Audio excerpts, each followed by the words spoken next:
হয় পথ শেষ যার থেকে শুরু, যিনি শেষ নীরবতা তিনি কবিগুরু।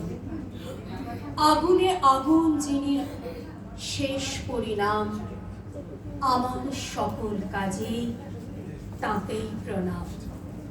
নমস্কার, সকলকে সান্ধ্যকালীন শুভেচ্ছা জানিয়ে গুরুদেবের কৃপণ কবিতাটি আমার নিবেদনে।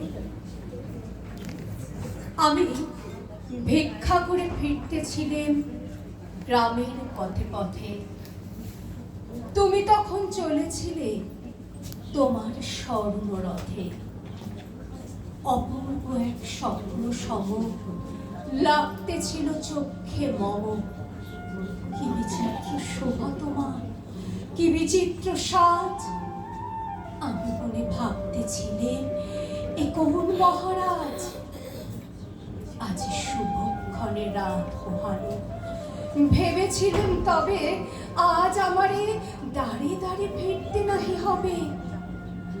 বাহির হতে নাহি হতে কাহার দেখা পেলেন পথে। চলিতে রথ ধন ধান্য ছড়াবে দুই ধারে। উঠা মুঠা করিয়ে নেব নেব ভারে ভারে। দেখি সহসা রথ থেমে গেল আমার কাছে এসে।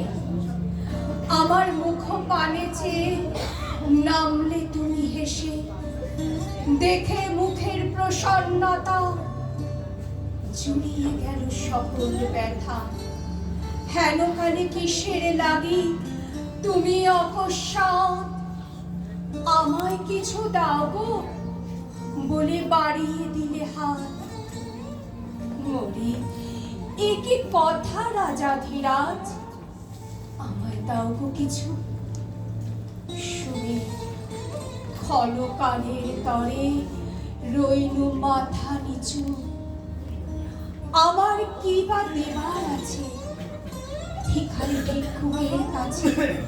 একে বলি কৌতুকের বশে আমায় প্রবঞ্চনা।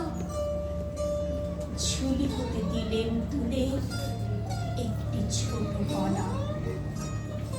যবে পাত্রখানি ঘরে এনে উজাড় করি, একে ভিক্ষা মাঝে একটি ছোট সোনার কণা দেখি। দিলেন যা রাজ ভিখারিরে স্বর্ণ হয়ে এলো ফিরে। তখন কাঁদি চোখের জলে দুটি নয়ন ভরে। তোমায় কেন দিইনি আমার সকল শূন্য করে।